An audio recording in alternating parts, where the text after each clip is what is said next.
Welcome to the Secure Coding session with me, Koodista. My name is Jussi Auvinen. I'm a senior security reliability model architect working for Ericsson. Today we will discuss on how do you make software and code that is secure. The contents of the presentation consist of what is secure coding as a concept. What are the 10 commandments or 10 principles you should know and follow? After that, we take a look into the secure coding standards. Then we discuss the coding tools that help you to follow the standards and to make secure code. As the last step, we take a look at the coding example written in Python, where we have a vulnerability in the code. We will see how the tools can be used to pinpoint the issue and how the problem might be corrected. Let's look at the definition. Secure coding is the practice of developing computer software in such a way that guard against the accidental introduction of vulnerabilities.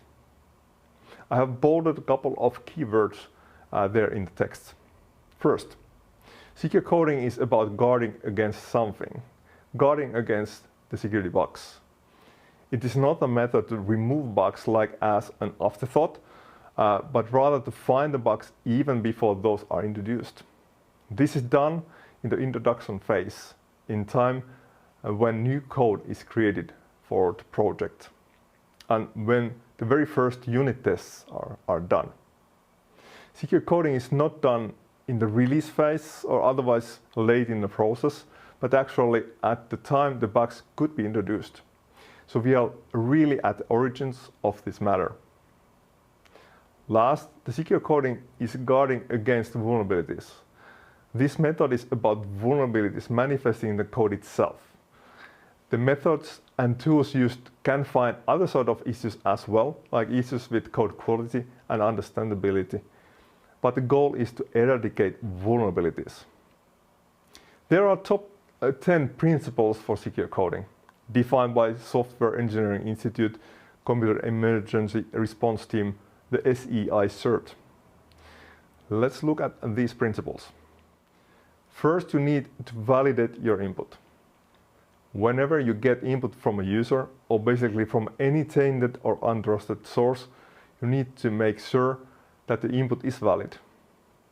Note that the input may come from a source that's not evidently tainted, like from a system's environment variable. In case your software detects that the input is not valid, maybe even malicious, a decision needs to be made on what to do with the input. You may just ignore it silently, report to the input provider about the validation result, or do some other action. You need to heed to the compiler warnings. Compiler is the first tool you will use to analyze your code, to see if your code is proper. There are many different checks in the compiler can do, and you should use those to your advantage. A good principle is to have a warningless compilation, and if the compiler is configured properly, this already is enough to shield from many security problems. You shall design and architect your system to support security policies. The design can enforce the implementation of security policies. Think of a case where your system needs to support different user privileges in different times and different use cases. To enable this, you might want to divide the system to intercommunicating subsystems, each with an appropriate privilege set. Keep it simple. That is a very good practice and principle for any quality of the code. Complex code base is always hard to maintain and change. Furthermore, it is hard to understand and analyze, enabling bugs and vulnerabilities to slip through the checks and tests. Then you have the default deny principle. This applies, for example, for access control. Access should be granted based on that the user is specifically permitted to access, not based on that the user is not specifically denied. So when nothing specific is configured in a system, all access should be denied. Adhere to the principle of least privilege. Every process in your system should operate with the least amount of privileges it needs to perform its operations. And if elevated privileges are needed occasionally, the elevated privileges are used only for the task needing those, and then the extra privileges are dropped when not explicitly needed anymore. This approach reduces the opportunity for an attacker to execute arbitrary code and with elevated privileges. Sanitation of data sent to other systems is close to the first principle of validating input. And in this case, we are protecting a subsystem in our solution, many times being a third-party component. The component where the data is sent might not know the context of the data, thus enabling, for example, running of SQL queries. The software that uses the component may know what sort of data should be fed to the subsystem, as that one is aware of the context.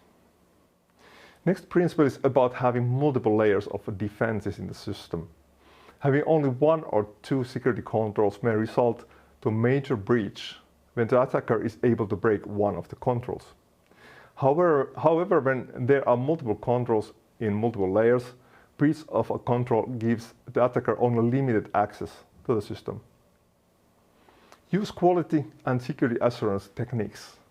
For example, use of code analysis tools help to pinpoint issues with the code. Using security test techniques like fuzz testing and penetration testing can reveal additional issues. This is also an example of the defense in depth in a sense, but in this case for the software development process. So there is not only one method in the process to find issues, but multiple methods happening after each other. Last but not the least principle is to adopt a secure coding standard. Such standards spell out what kind of code structures and snippets are vulnerable or prone to introduce vulnerabilities. The standards are language specific, having rules on the caveats on the language itself, as well as for using the underlying environment. Okay, now we can take a look at the secure coding standards that already exist and that you may want to use. First, we have the SEI cert standards. These are defined for C, C++, Java, and Perl. These standards go pretty deep into the language themselves. For example, showing rules for code structures that are not fully supported by the language standard. In those cases, sometimes the compiled code works pretty okay with a given compiler, but if the compiler is changed, the behavior may change. Common weakness enumeration, or CWE, is a list of weaknesses that may reside in a software. The list contains weakness types, not specific code constructs. And the weaknesses are not language specific, but rather many weaknesses may manifest with multiple languages. Thus, if you use these ones for your secure coding standard, you might need to do a little more work to get it to work than what you need to do with the SEI cert rules. Just to understand what are these issues actually listed and what do they mean for you. There are other secure coding standards out there. We don't list any anymore here, but one aspect that we might want to discuss here is that you should actually have your own standard or own list of top issues in your code. The list should reflect the actual problems and bugs found in your own system. In this way, the development learns effectively from the issues found and sorted, and you have the most efficient list of issues to eradicate from the code base. Looking at the different standards, the SEI cert standard positions the rules in 3 different levels. In addition to the classification of the rules, they also provide recommendations, which may be seen as a 4th level of severity. Using the levels, you can prioritize on what sort of issues you should concentrate on. In the common weaknesses enumerations, you have a specific top 25 list that holds the most severe weaknesses. That list is based on the actual vulnerabilities found in different sort of systems and software. Thus, the list represents the real problems out there. There are specific tools that are most useful for a secure coder. First one is probably the compiler or interpreter. It is the first real test and analysis of your code when you try to compile it. In addition, just to be able to compile, the compiler have multitude of possibilities to analyze the code and provide warnings. So you should study what your compiler offers, have a proper configuration when compiling, and as said before, heed to the warnings. Next step on analyzing the code is the static code analysis. Some people have said that it's more like it's a compiler on steroids. These tools perform similar analysis than the compilers do, but go much further and much deeper. You should evaluate the possible static code analyzers, select the one that fits best on your need and for your own secure coding standard, and then configure the tool for optimal output. When using dynamic code analyzer tool, the tool instruments your code while compiling it, and then monitors its behavior on runtime. You then run your test cases, being, for example, unit tests, and the tool analyzes things like memory usage and thread behavior. This kind of a tool is very useful in case you are using implementation language with manual memory management like C or C++. Let's look at an example of an injection. This is a vulnerability type or weakness where code to be executed is embedded into some user input. The system is not supposed to run the code inserted, but due to a vulnerability, it still happens. There are multiple types of injections. In SQL injection, an SQL statement is embedded into a user input, and when the user input is used in an internal SQL command, the injected SQL command is run instead. In command injection, as we will see, user input is added with the command line command, and then the vulnerable system runs the command on the system. The way to mitigate the problem is to sanitate and validate the user input.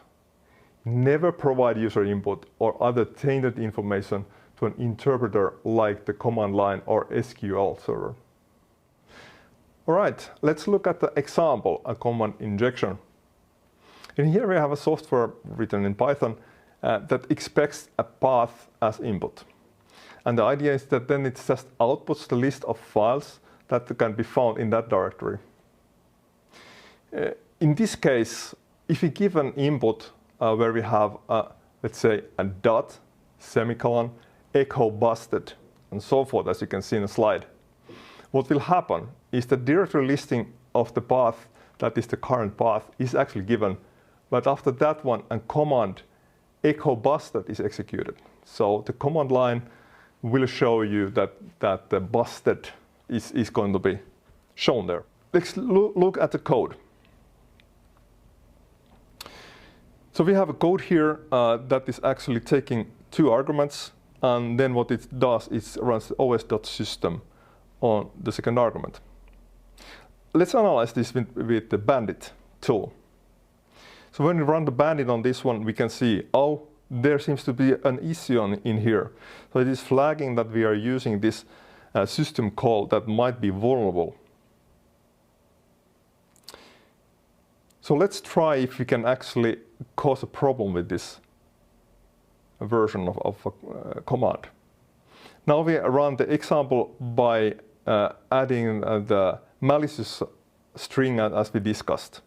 And what we can see there is that the busted is actually written to the console, which means that as the input that was given, the echo busted was actually run on the code. Then we can think on how to fix this one.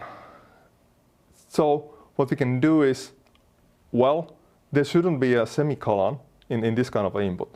So what we do is that we try to find a semicolon in the input, and if that one really is there, then all we do is we truncate the input. Let's see what Bandit says about this one. Oh well, Bandit is still showing that there's a problem. And the reason is that Bandit, the analyzer only knows that we are using this system call that might be vulnerable. It doesn't know if the use is actually vulnerable. But now that we have done the sanitation, let's try to run with the malicious input. Now we can see, well, the echo busted was not run anymore.